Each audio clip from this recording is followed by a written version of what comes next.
Hi, Rachel. Hi, everybody. Welcome to Thursday. It's February 20th. That's amazing. Amazing. February 20th. We're well into the latter half of the second month of the year. That's crazy. Yeah. Time flies.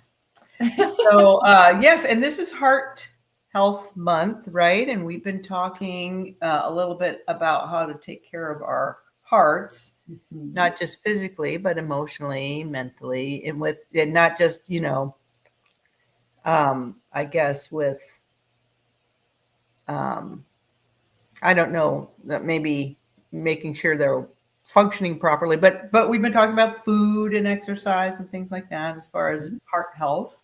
Yeah. And today I wanted, we had, so Valentine's Day came and went. Did you get a Valentine, Rachel? No. No. We're not great about that. Also, to be fair, the week before we had gone away to the coast for a workaway trip, and that we kind of treated as our Valentine's getaway. So very nice. But growing up, my mom and dad always would get us kids little boxes of See's candies. See's candy was my family's favorite. Yeah. And then I would do that for my kids, put a little See's box of chocolates on their bed for their Valentine. Oh, nice. So yeah, it's a very common thing that we do for Valentine's and for lots of holidays. Right. Yeah. Yes. So, well, I had a Valentine treat, and my husband got me some chocolate, dark chocolate. And he couldn't find his favorite dark chocolate, so it was a worthy substitute. It was very good. And it's dark chocolate and hazelnut, I guess, which is a yummy combination, I think. But anyway, today I wanted to talk about treats. Yeah, and ask the question, what's in your treat column? And we've said this before in different ways, but I think it's worth repeating, because we want to think about food, and we want a healthy relationship with food. We don't want to be white knuckling it. Can I eat that? Can I eat that? We want to feel free and empowered and just not rattled by food. Yeah. Right. Yeah. And one of the ways, you kind of touched on it there, one of the ways to do that is to plan. Plan ahead. Not only plan ahead what you might eat at a restaurant, plan ahead what you're going to eat the day before, plan your week. Planning isn't always people's favorite thing to do when it comes to food and eating, but it really does take away the rattling and food chatter. If you know what you're going to eat, what you want to eat, what's on your plan, your protocol that you designed for you, that works for you and is getting you to your goals, and what's not on your protocol, and kind of so what does that look like if we were to plan? Right. Yeah. So that's great. It's a great way to look at it, because as you're talking, I'm thinking, yes, I know what certain foods do for me, and I know I need certain nourishing, nutrient dense foods. I was telling people, if I've said this before, sorry, but there are little minions in my small intestine cells that are there with their, maybe their glasses and their clipboards, and they're watching this conveyor belt of food going by.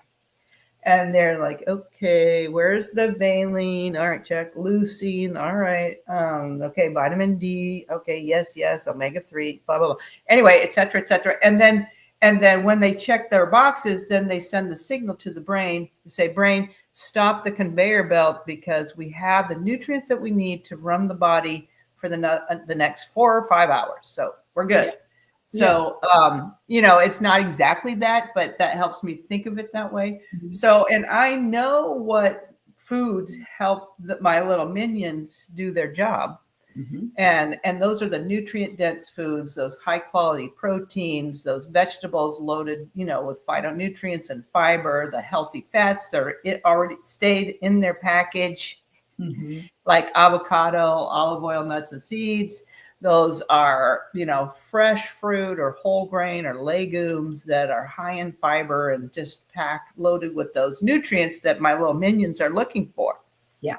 And so those are my nutrient dense foods. And then I have a treat column. So those, in my mind, I have columns of food. That's just the way I think about it. Yeah. And then I have a treat column. And it was, when I started this journey, it was interesting to kind of look and say, hey, look at the food that I'm eating and say, that muffin that I'm eating for breakfast, that's not going to help my minions. So I got to take that muffin. I'm not saying I can't eat the muffin, but I got to take it out there and put it in my treat column. Yeah. Right. And then I'm going to treat myself with it when I decide that I want to. Mm-hmm. I'm not cheating. I'm treating. Yes. Yeah. Yeah, I love that. So what a great visual you've given people, whether they're thinking of it now as minions or I do think it helps to think about the gut, because the gut is a confusing thing, but everybody's hearing about it. The gut, the microbes, the gut microbiome, all these bugs, billions of bugs. What is going on? Right. And so picture what needs to happen, and putting it in a different column and calling it what it really is. Not that you can't or won't or shouldn't, but you're not letting it pass the conveyor belt with the minions. It's a different purpose for it. Right. And I love you said treat, not a cheat. Yeah. Cheating, gosh, that infers kind of a mischievous, sort of naughty behavior. Right, like I'm cheating on me. Yeah. And I really don't want to cheat on me. I really don't want to betray myself. A treat is something that happens once in a while. It feels kind and friendly and loving and maybe special, but it has a very different connotation. So treats, not cheats. That's right. Yeah. And I'm real purposeful in the way that I use that language. And, some people might think, oh, it's the same thing. It forms different neural pathways in my brain. It releases different neurotransmitters in my brain. Yeah. When I think of it in one way versus the other. Yeah. It absolutely does, because the way that our brains, it's the relationship with food. If my relationship with this food is cheating and I'm not supposed to, but I'm going to anyway, and there's sort of an internal sabotage, and I'm maybe then sneaking it because I'm not supposed to, because it's a cheat, that all changes the way that the brain thinks our relationship with food. If this is permissible, and I've decided it's on my treat column, it's in my column, I've chosen it for whatever reason. It could be, we get to choose what's in our treat column, and for every person, it gets to be whatever it gets to be. Yeah. But then we put it there, and it has its place. Right. Yeah. Yeah. Right. It has its place, and I know what to expect. And I know what not to expect. Yeah. From my treats. And it's kind of interesting because treats, in my observation, they evolve over time. And we've talked about this a little bit, because I am giving myself the nourishing foods that my body needs. Then my brain changes, my taste buds change, and things that had a hold on me, or things that I thought I could never live without, or foods, these that were in my treat, they've naturally just kind of fallen off my radar. Yeah. Yeah, they start. It is interesting to keep track of this over time and to notice. And again, these are things that happen over time. This is not an overnight process. Right. Yeah. Those of you listening, if you're, depending on where you're at in your food journey, you might be just starting out and every food is still calling at you and it feels very difficult and everything is in your treat column, But as we heal and keep sending the minions what they want, they're doing work down there to repair. And to build up the healthy gut that calls out for more. I actually want more broccoli. I don't want more sugar. I want more broccoli. Right.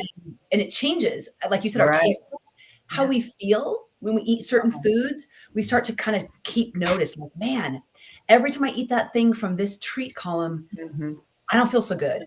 Right. Or I have inflammation, or I have a headache the next day. Right. Or Right. I'm bloated. Yes. Or my joints hurt, you know?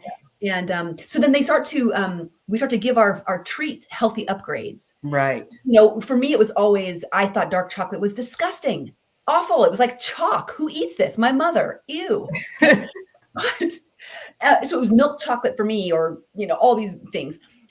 Over time, my taste buds changed, and milk chocolate started to taste too sweet, kind of gross. And I started to appreciate the deep, rich, dark flavor of the dark chocolates. Yeah. Also, I think when we have the understanding and the education as we go through this journey of what dark chocolate is doing for my body, it can be in my treat column, but the minions might see it and go, we like that too. Okay. Yeah. Okay. That's right.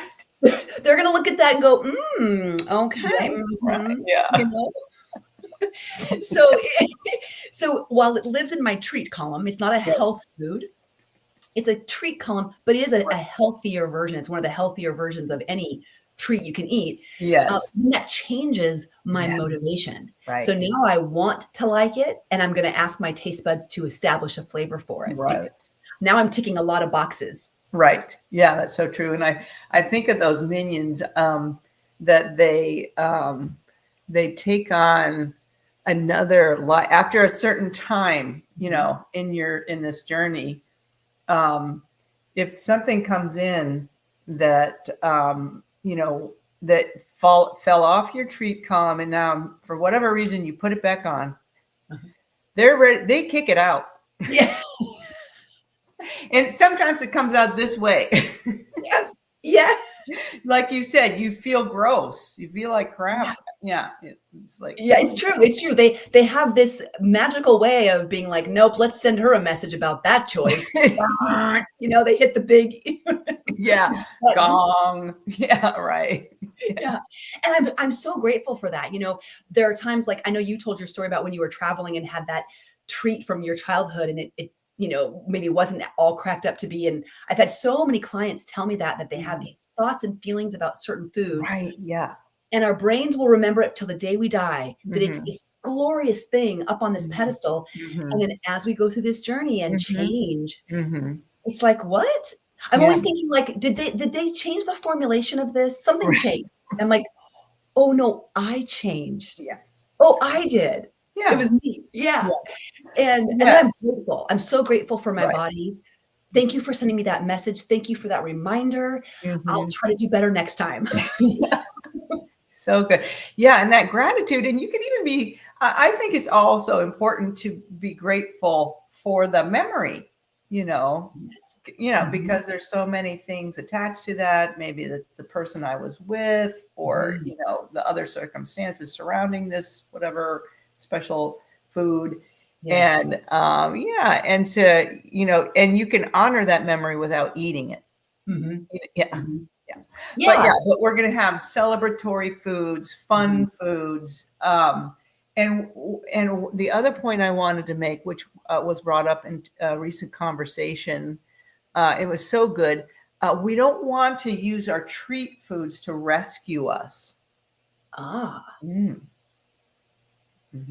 And so if we're nourishing our body, because if we're finding we're doing that, maybe we're not giving our minions enough of what we need. Because sometimes we get into those food emergencies. Yeah. What do you give us some examples of what a rescue? What would be an example of using our treats as a rescue? Well, so for example, if I, for whatever reason, got hungry between meals, you know, and I'm just, maybe I, and I don't have any whole real food, you know, but I open my cupboard and there's my treat, you know, so then I'm reaching for the treat to satisfy a physical hunger. A true hunger. Yeah. Interesting. Okay. So not asking a treat to serve as food and nourishment. If I'm hungry, feed my body food. When it's time for a treat, have the treat. Yeah. But it's not to yeah, I really like that. I've not thought of it that way before, that it's rescuing what it's not meant to rescue, what Right. it's not designed for. Yeah. Yeah. And And then I'm going to use a word that you use, this reverse engineer. mm-hmm. Yeah. And then I get curious about, okay, why, yesterday I wasn't hungry between meals, and so it's just a new thing for me. Did I not eat enough of some nutrient for my breakfast? Did I eat more of something else? So it's just a way to get curious and then try something different, maybe, so that you don't run into. And then also, if it's happening more, maybe your body is, for whatever reason, season, time of month, I don't know, needing something in between meals, then I can plan for that. Yeah. And have a nutrient dense, we're going to call it a snack. Mm-hmm. Yeah. Yeah. That's where that planning comes in. We need a column for snack, for the emergency kind of situations. Right. And gosh, these are, the book we're going through in groups right now, she calls it Plan A through G. Yeah. Plan A is, I made my lunch, I have my lunch, I ate my lunch, I'm fine. Yeah. And it should be about 8 to 9 times out of 10. That's the plan that gets executed. But then we have to know, okay, what happens if that doesn't happen? Do I have time to run down to the store that I know has prepackaged salads that I've already mapped out? I've planned it. I know where to go to get them. Or this restaurant has this one thing I can order that I love. It's good. And we have that mapped out. And then if that's like plan C or plan D might be the bag of nuts that I keep in my drawer. Right. That's right. Yes, that are shelf stable. They're gonna always be there for you. Right. Plan G might be, I'm gonna fast through this meal. My options are limited. And maybe I would like to see about fasting through this. What would that look like? Yeah. I could put this off another couple hours till I could actually eat a full real meal. Yeah, I like that. So yeah, it's good. So good to have a plan B through G, maybe. Yeah. And then to practice that, stay, like we always say interested, curious, observant, what's working, what's not working. Yeah. Versus, what I don't want us to do is say, like, I was too lazy to plan, because it's usually not that. I mean, sometimes it is. But when I hear words like lazy or whatever, that's not a help. It's not helping me get into a mindset of action. Yeah. Yeah.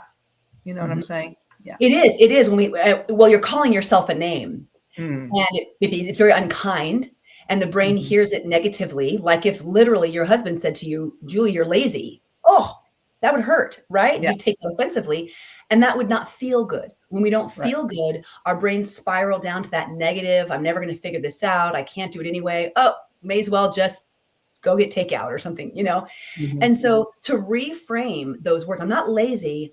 I'm doing the best I can with the resources I have right now. I'm going to figure this out. You know what? I'm working on this. I haven't quite nailed it. This has been a challenge, but I'm finding other ways. I'm getting curious about it. That reframe lights the brain up towards growth minded. Right.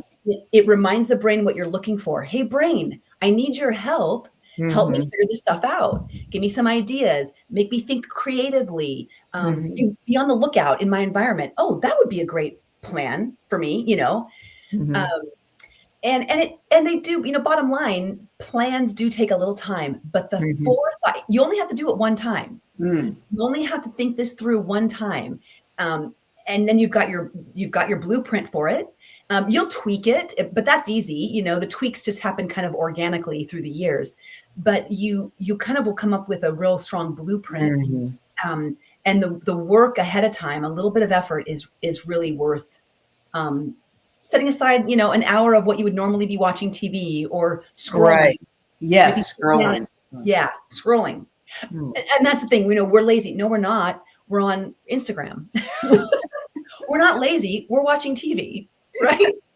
Yeah, we're just doing something different. We're doing something else. We're doing something else. Yeah. Which is serving a need, and it has a purpose, and it's something we have chosen. But we're not lazy. We're just doing something else. Yeah, we're just doing something else. That's so true. Well, thank you for this, Rachel. It's been good. I am eating myself out of my fridge because we're leaving on Saturday, and I'll be doing some lifestyle medicine, continuing education.